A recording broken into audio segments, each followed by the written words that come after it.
This is the Begin Within podcast, where we believe real, lasting health and fitness requires you to start inside before you work out. I'm your host, Nate Slegger, and I'm here to show you behind the scenes of fitness. You already know exercise is good for you, but what about the other things in life that affect your fitness? If you're looking for extra motivation to get started or to make sure you keep going, this is the place for you. Let's get started. From cutting weight for the high school wrestling team to gaining the freshman 50. Yes, that is 50. And all the SpaghettiOs, hot dogs, and mac and cheese in between. I'm excited to share my interview with one of our top clients, Chris Miller, today. Get ready for some words of wisdom. As you listen to his journey, there are a few things I really want you to listen for. We want to find out why he's been successful. Why has he been so successful? So listen to 3 themes that he's going to highlight. I did not tell him to highlight these ahead of time. These just came out as he was sharing his story with me as we were talking about his fitness journey. But here are the 3 themes. First of all, I want you to notice what he says about the difference between losing weight and wanting to be healthy and strong.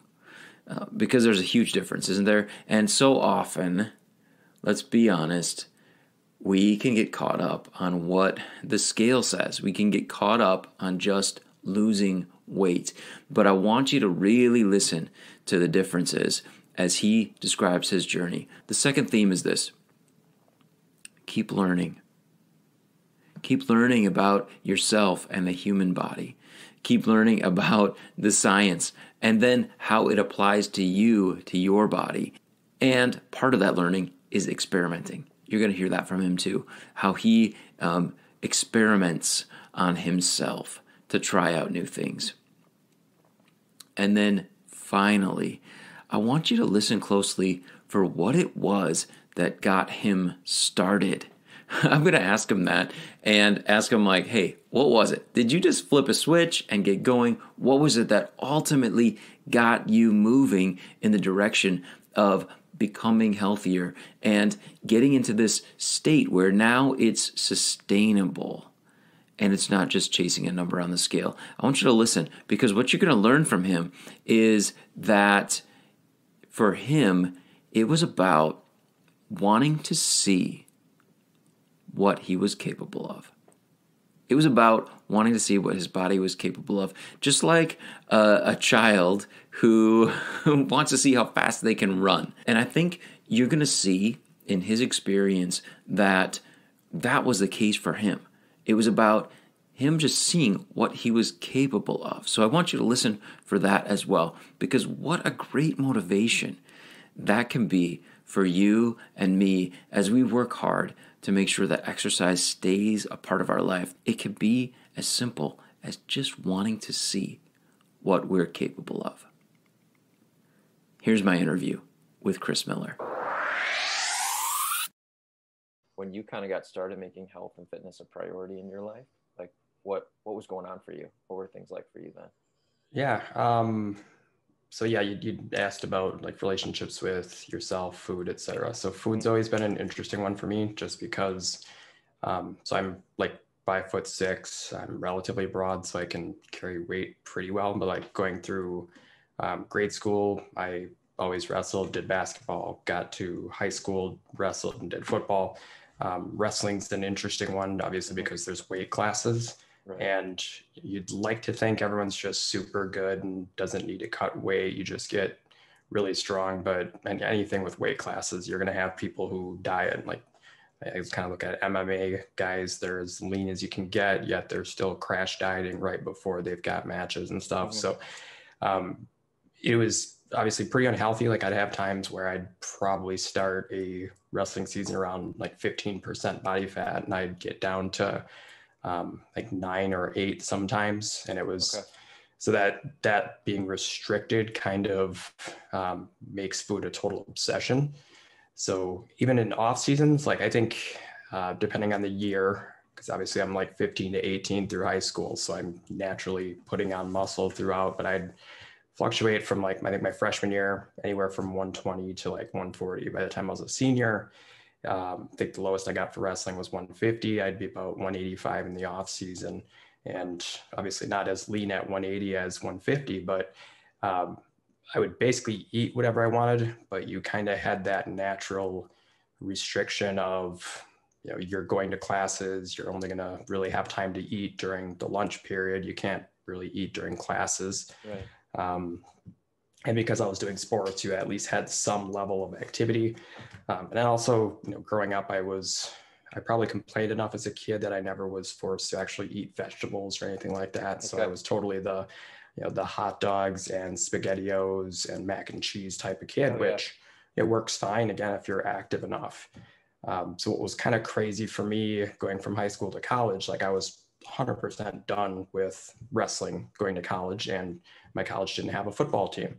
So basically, I go from like, I'm a totally food, like a dude who loves food and pretty much just likes meats, potatoes, fatty stuff. Mhm. Um, you go to college, you stop doing sports, you're in a dorm room doing homework most of the time. And lunch and dinner was really interesting there because they'd have random entrees, but every single day they had cereals, they had like chocolate milk, orange juice, etc. And there was a burger bar. So for me, maybe I'd like half the entrees, but pretty much every single day for lunch, I was getting a double cheeseburger, having multiple glasses of chocolate milk. So like rather than doing a freshman 15, I probably did like a freshman 50, Okay. which, you know, it was kind of amazing. Like I didn't get crap from any of my family members or anything like that. And it's a funny one to think about because different people react differently to feedback around their weight, right? Like some Mhm. people that might encourage them if they're getting negative feedback. Other people, you know, they kind of just will dive deeper into being depressed and stuff and not want to do things. So yeah, it was very easy for me to gain weight once you take away the activity level, once you really are limiting yourself to crappy food that tastes good. And yeah, so I gained weight pretty quickly. Again, I can carry it okay, but never really got negative feedback. And even as I'd have, like, I don't think I had a single doctor's appointment in college. Like, you're not really doing annual exams or Mhm. anything like that. Right. Yeah, so once I actually got to the point where I'm, you know, working full time, I am actually going to get meds. They want to see you every year, and it was actually kind of shocking for me because I was probably about 5'6". I'd say my set point was probably anywhere from 240 to 260, and I would still have really good cholesterol numbers, all that stuff. Like is Okay. probably about as healthy as you could ever hope someone with those dimensions would be. Yeah. I mean, it's kind of insane. Like you think about how huge a guy, like how muscular a guy would have to be 5'6" and 240 if they weren't like Mhm. just really high. So like BMI has never been on my side, but obviously it was pretty bad when you're 5'6", 240 to 260. And so the it's never been hard for me to lose weight though. Like I think it was back in like 2011. We had a little weight loss challenge thing for work. I mean, Okay. I went from probably 250 to right under 200 inside of 3 months. Like, Oh man. um, yeah, like it was interesting. Like dieting during wrestling, kind of like I got to the point where I was never really actually hungry. Like you get to the point where that hunger desire kind of goes away because it has to. Mhm. Because hey, even if you want to eat, you really can't. So we got to the point where like food tastes good and that's the only reason you're eating it. That's pretty much how I ate through college. And I've always been able to, because I can just, you know, turn off the need for food, losing weight's easy. Keeping it off was always a real big challenge. So as soon as we would end that weight loss challenge, I'd win some prize money and be like, okay, that was cool. But like I wasn't doing it to get healthier, Yeah. and it would come back like pretty quickly. Like I think I got a Fitbit back then, or actually not, might have been not, I don't think that one was 2011. So I think it was more like 2014, decided, okay, we'll try losing weight again.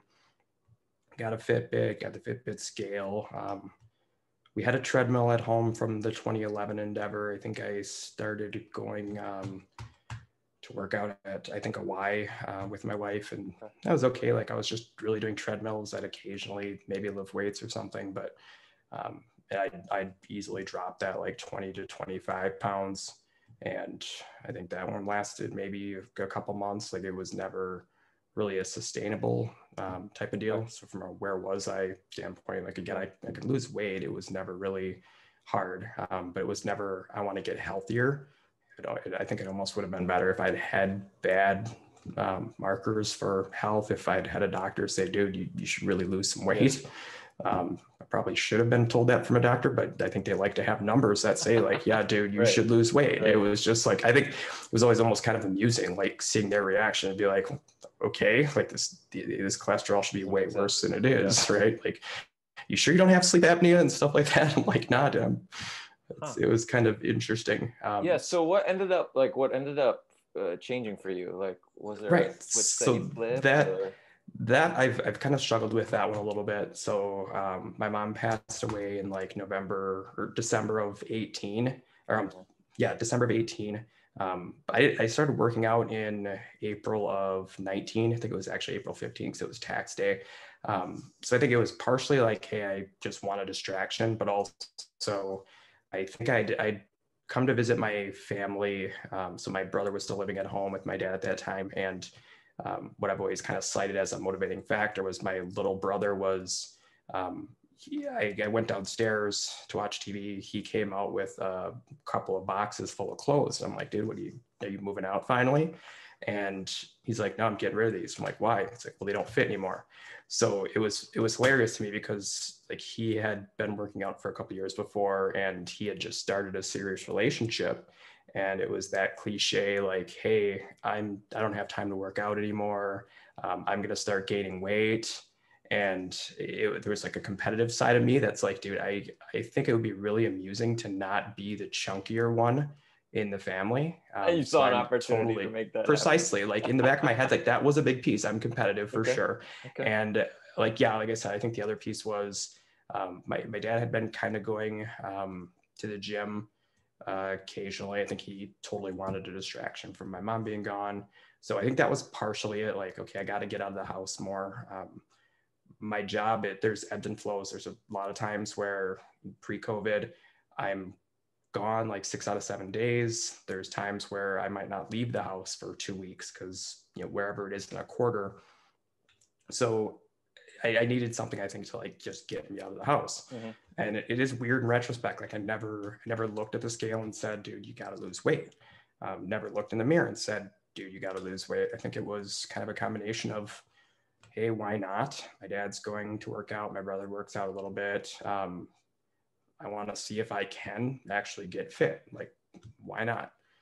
And then, once you actually start, I think the biggest thing too was I knew weight loss wasn't going to be sustainable if it was just weight loss. Like just diet changes wouldn't have been sustainable. I've been through that. I went through that every year, basically from, 5th grade to senior year of high school. And then a couple more times once I was out of college. So I kind of wanted for sure to get a strength training component to that. And that obviously has been a big change, right? Because it's something that you're going to have your set point, right? Like where your body wants you to be. And for me, I think strength training, besides being a lot of fun, it obviously buys you a certain amount of calories. Like it would always be depressing to look at a treadmill and say like, wow, I'm at 200 calories. I've been going for an hour and a half or 2 hours. Right. Like those workouts during wrestling were all about water weight. Like you're putting on 5 layers and you don't give a crap about calories because you're just trying to lose all the water so you can be less on a scale. Here it was, I want to lose calories, but you're never going to do that with cardio to offset a bad diet. Mm-hmm. Wasn't sustainable enough. So once I actually started, it was obviously a lot easier to keep going. And the big difference definitely was I'm not just changing a diet. Actually doing strength training was I think what made it more sustainable long-term. Okay. Yeah. You're changing your body at that point, right? Not just getting smaller, but stronger, building muscle. What are some of the results that you've been the most excited about? It's an interesting one. Like obviously the weight loss has been pretty cool. Definition, way better definitions. Like genetically, again, I'm broad. I always have had really good vascularity, so I've always like been able to see veins everywhere in my arms and all that. I've talked to other people. It's always kind of funny. Like as a male in high school, I did as many curls as anyone on the planet, I think, because that's all you can really give a crap about. Like you Right. go into a gym and you wear a tank top and you're like, dude, look at my veins. Right. And so it's kind of funny now being like 20 years later, how I didn't know what the hell a delt was until like I'd heard the words delts. Okay, I think there's front ones, middle ones, rear ones. Yeah, whatever you say, bro. Check out my biceps. Yeah. Like seeing veins in your shoulders. It's like, holy crap. I was, again, like I was half the body fat percentage I am right now back in high school, and I never saw veins in my shoulders. I never really saw ab definition because we never did core stuff. I'm not as low as I'd like to be in body fat, but seeing like actual definition in areas that you never saw before. Core exercises aren't the most enjoyable for me by any means, or for most people, but like having strength like that, like you've never had, like I've always had terrible posture, and that fixing that kind of got hammered home pretty quickly, I'd say. Like actually the whole shoulders back thing, Yeah. back pain, hip tightness, like most of that's gone. Like it's been pretty awesome. Again, weight loss, I've done that before, but having more of the permanent and visual changes has been a pretty big deal. Cool. Very motivating for you to see that. Is that what you For mean? sure. Like, yeah. Okay. Cool. What parts of the changes that you've made have been the most challenging? As you described the food relationship that you had, Right. since wrestling, like Yeah. getting those results. What part was the most challenging Yeah. for you? So food is still really tough for sure. I went from, I think I was probably 235 or so by the time I actually started doing training, because I wasn't like weighing myself necessarily for the first few times, but I knew I was dropping weight just because, hey, you're not eating a crap load of salt anymore. Um, that I probably lost like 50, 60 pounds in the first few months. That was, again, pretty easy because I did make some good diet changes. But the problem was, of course, I'm a big Badger fan. You would work really hard during the week. You'd go to a weekend and you'd be tailgating. So it's Okay. always funny to like fill out one of those doctor things. Like, do you drink? If so, how many times? Well, do I say 9 if I drink 9 in one day and then none the I rest of the only drank week? Like, once. what does this Right. guy want to actually Yeah. know? Like, oh, 9 during the week, that's not bad. Be like, yeah, that's all during like a 6 hour window though. So basically, yeah, like you would just still have those cheat days, if you will, and really watching how that was limiting me was a bit of a frustration. So like I'd go from that 240, 230 weight to 180 in no time at all, and I would go to a Saturday, and it was kind of funny, obviously, knowing now like how water weight works, how salt retention works, but you'd gain 10 pounds in a day. And then you'd basically spend the rest of the week making good decisions, letting that weight kind of, go off of you. But it kind of restricted me from making progress. Once the season was over, basketball season started, right? I don't have as many opportunities, obviously, to tailgate during basketball. And unfortunately, this time we went from basically basketball straight into COVID.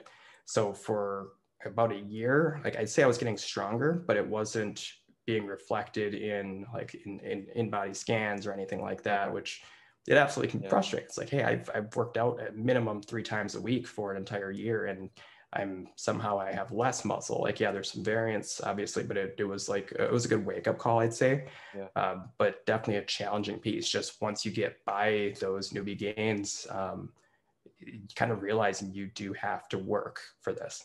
Like as soon as COVID hit, you're making kind of bad diet decisions again. I was justifying a little bit, but we got to support local businesses. So like, let's get a beer Burger. Yeah. to leave, right? So I thankfully I set myself like a high watermark and basically said, you're gonna weigh yourself every day. Still, if you hit 190, you're done. Like you're gonna have to stop doing this. Thankfully, gyms opened back up, and I was able to say like, okay, I am 180, but you see that number, the body fat number, and it's like, yeah, I need to get back to making progress. So that was a big one for me. I don't know if it's a challenge necessarily, but obviously the amount of content I would say out there is absolutely insane. Okay. Again, I didn't know anything in high school. I just lifted weights, and I didn't know anything about really protein or any of that stuff. So I didn't know how a lot of that worked. When I first started losing weight, in retrospect, it really didn't matter what I did. Like I tried intermittent fasting. I did Atkins. I done a lot of stuff. It wasn't going to matter when you had as much weight to lose as I did.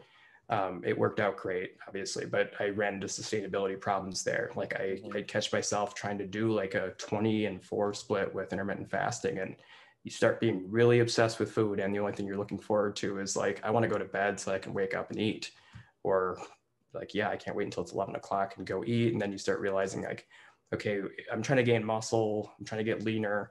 How exactly is nutrient timing going to affect that? Like when you get to that point of the program where you're trying to actually, I shouldn't say trying, you need to start optimizing nutrition, because, just getting off of your chair and walking down the driveway doesn't lose weight anymore. Just working out 3 times a week doesn't reduce your body fat anymore. Like getting to that point where you are absolutely needing to optimize things. And then you start looking at what's getting results from people. And unfortunately, like when you have so many different people trying to sell so many different things, it can be really, really difficult to actually figure out what the right thing to do is. Like how do you do that? I guess. So it is, yeah, it is actually a challenging one. So I'm in tech.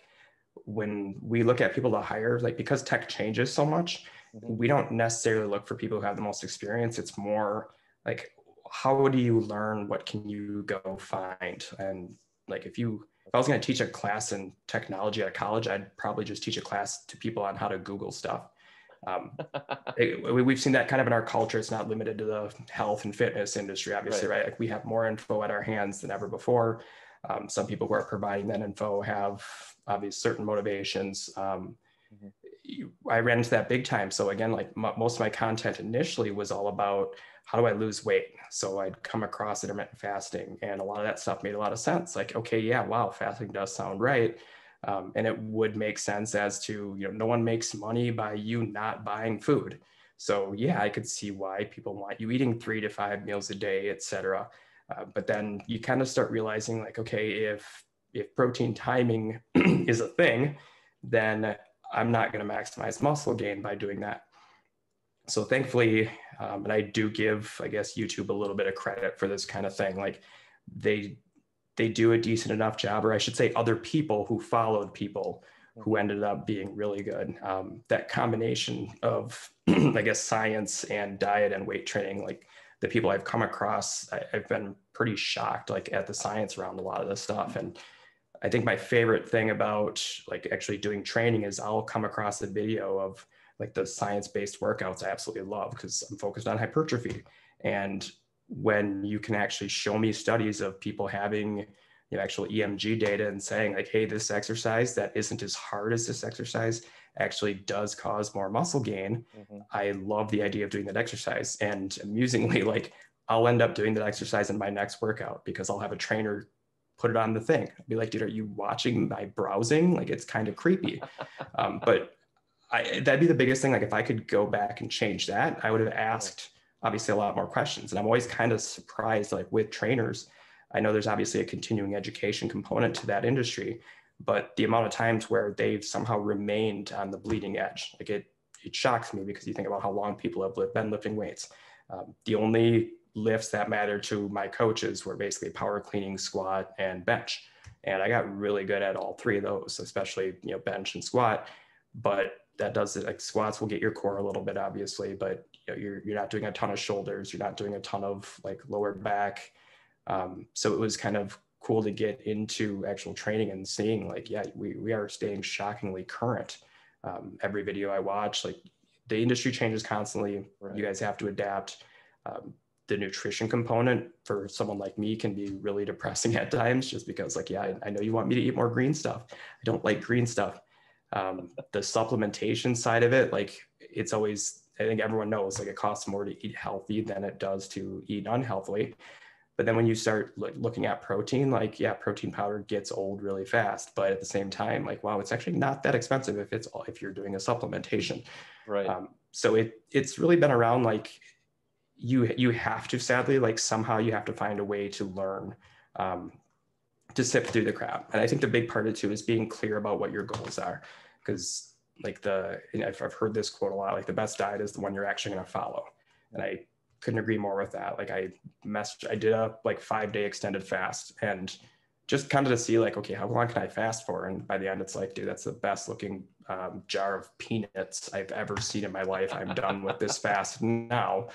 I might have actually eaten broccoli at that point, but yeah, like there's so many options, right? Like you can have low carb, you can have keto, you can do so many different things. And it's funny for me, like I'll just come across a suggested Reddit community and be like, I didn't even know this was a thing.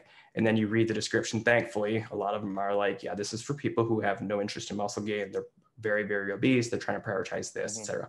I think if I could go back and be like, have that trainer consultation and really be clear, like, this is what I want to do for this duration of time. This is where my head is at. But then like share enough with that person so that they know, like, this is how your mind works. This is the diet that's going to work for you. Are you going to lose as much weight as your friend who just started intermittent fasting? Maybe not, but that person is totally going to put that weight back on. Also, like someone like me is just, they're never going to keep that weight off if they don't do something else, which, you know, the strength training was a big piece of it. Like me going from, like, I could do at home workouts, but I struggled really having that focus and that motivation without leaving my house. Like right now, it takes me 15 minutes to get to the gym. I invest that time, and it basically, like, it tells my brain, you're going to have to work out for at least an hour to justify that. And you just bounce from machine to machine. You go from things you haven't done in a few days. You see that thing, it's like, oh, that's my cue. I need to work out more. Whereas if you're at home, it's like, here's the list of stuff I'm supposed to do. And that's just different for different people. Some people are going to be way better about working out from home. I'm just not. Yeah, it sounds like, as I'm listening to you, Chris, you have a really unique perspective on, like, almost like self-experimentation, or I don't know if it's a curiosity about how things are going to work for you, and you kind of learn through testing it out on yourself. Yeah, I mean, what role has that played? Right. So I'm one of those people who will struggle for an insane amount of time about choosing the restaurant I'm going to go to. I'll have to read 100 different reviews about a $30 thing, electronic, that I want to buy. Whereas like my wife, she will buy 2 of something and send the one back that doesn't work. You know, her way is more efficient. I'm more kind of crazy about it on my side. So it really ends up being, again, going back to the content, like the overwhelming amount of content. There's been a bit of trial and error, but there's also been a lot of like, why did it take me so long to find this video series that this guy did that matches me perfectly? Like there's a weird amount of 5'4" to 5'8" jacked little guys in the industry. I'm very confused about it a little bit, but they'll have the build I want, and thankfully they'll have those guides, and their whole I guess value prop will be like, this is, you know, working out. These are science-based workouts. Here's the nutrition. Here's all this stuff, etc. Obviously, the experimental part of it, yeah, everyone's body is going to react differently. Like I'm going to get to a point where I'm not, like, my newbie gains are gone. I'm going to really slow with muscle gain if I want to stay lean. I'm going to have to really, like, just obviously have the diet get more and more optimal. I'm going to have to eventually make that decision and say, dude, if you want to get more lean, you're going to have to start eating green stuff. It is what it is. No, right. But yeah, just right. Yeah. But I think just recognizing how each person's body is obviously different is a big piece of it. The nice thing about strength training, like if you go work out, you're going to get stronger. Like that's inevitable. If you start a diet and you know, you have enough, like you weigh enough today, you're going to lose weight. It doesn't really matter what kind of diet you do, you're going to have some gains. After you get past that part, then it becomes like, what is going to be sustainable? For me, it's kind of like, I need to be in there 3 or 4 times a week so I can actually stay focused on it. Diet wise, I do a lot better at home than I do outside because like I can track calories. I know everything I eat has a label on it. I'm not just kind of like ballparking like a serving of spaghetti.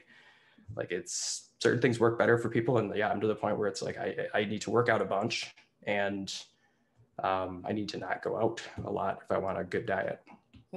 Oh, cool. What, like, if you were going to encapsulate like a sentence or two of advice that you would give to someone who's maybe starting out and they're hesitant, they're afraid, they haven't quite pulled the trigger on, making health a priority, what would be some advice that you would give? I think it depends a little bit, and this isn't a short one. So in my situation, like I was willing to do training. I'm willing to spend a lot of money on getting protein and all that stuff if it's going to help me speed up my goals, right? It's that whole, like, if you have 200 grams a day versus 120 grams a day, like you're not getting 40% more gains because you're eating 40% more protein, you're getting maybe 5%. To some people, the 5% is worth it. If I could start over again, I would have done training day one. I would have discussed goals, nutrition and all that stuff day one, as opposed to like waiting a little bit for that. And also I think because that would have saved me an insane amount of time and insane amount of experimentation, right? Like I had to find content out there. Once I started doing training, it became a lot easier. So if I was someone who's trying to make health a priority, I think the first piece is, are you trying to optimize nutrition? So do you want a diet, or are you trying to actually do strength gaining? If you kind of got to be honest with yourself as to which of those you want to do, and then how serious are you about it being sustainable? Like I enjoy kind of hearing about how some of the 15-day type things go. Like everyone wants to lose weight, everyone wants to look better.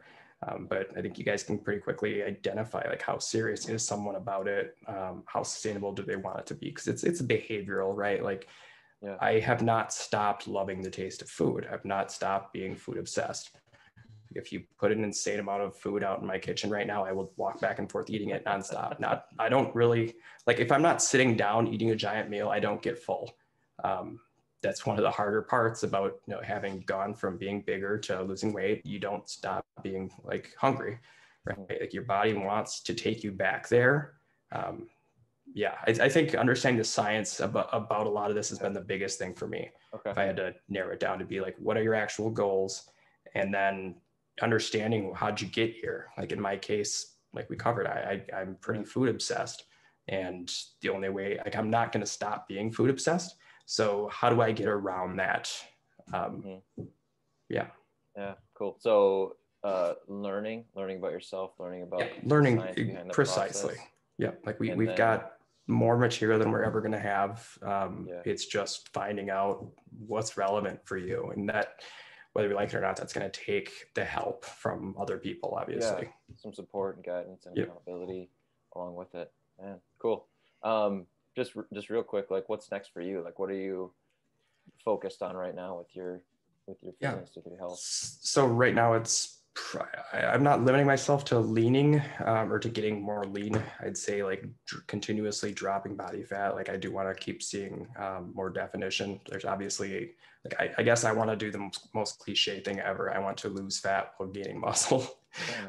I recognize that gets harder every day for me, the more trained I get.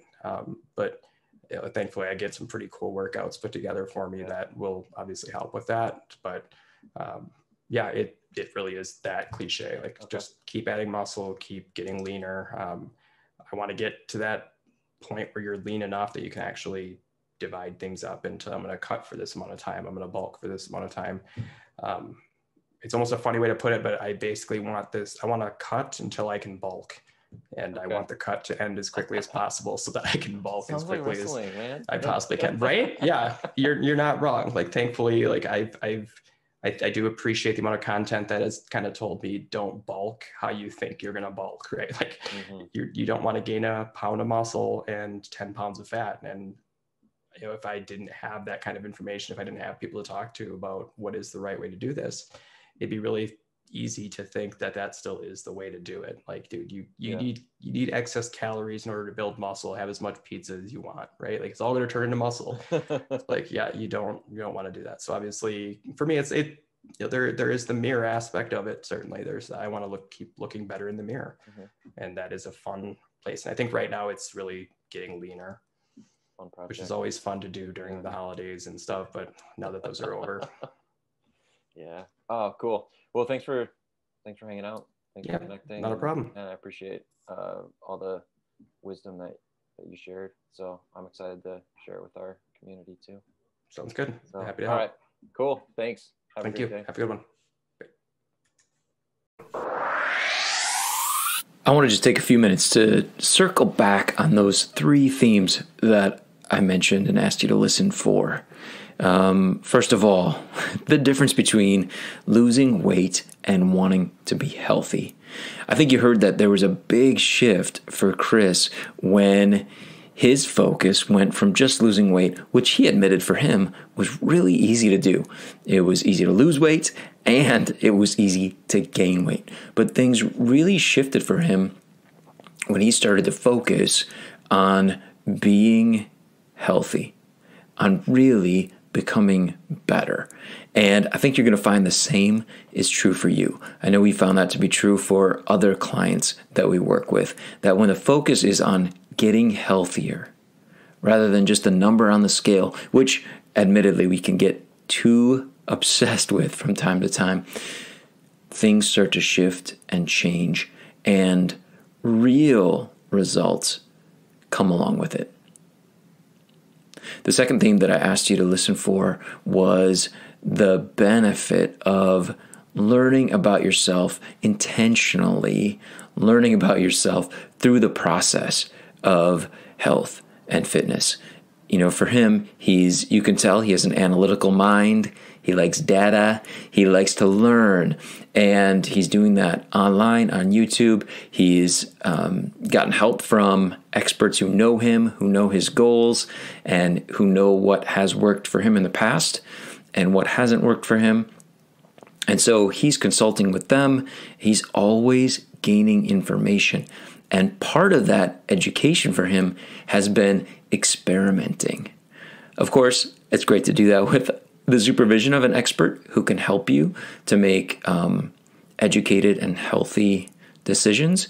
But the reality is, we don't really know what's going to work for each and every individual until we try it out and see what happens. So having that growth mindset has been really important in his journey, and I know that it's going to be important for you too, to just stay in that learning and growing mode. And don't be afraid to try something for a limited time, see how it works, learn, iterate, and move on. The third theme that I asked you to listen for was the idea of just seeing what your body is capable of, seeing what you are capable of as a motivator in the process. Things really changed for him when he started to have that perspective to just say, hey, how far can I take this? What can I do next? How can I make this a little bit better? How can I get a little bit healthier? How can I improve my results? And just getting excited about the process of seeing what he's capable of. What a great motivator. Instead of using exercise or dieting almost to punish yourself, what if the process for you was all about seeing how healthy you can be, seeing what you can do, seeing what you are capable of? When we start to look at things through that lens, another shift takes place that really makes the journey more rewarding. If you are tired of feeling frustrated and disappointed with fitness and you're ready to get on the path to being the healthy person you want to be, just go to beginwithin.fit and click the Join Our Challenge button. We can't wait to support you in your fitness journey and help you to get the results you deserve.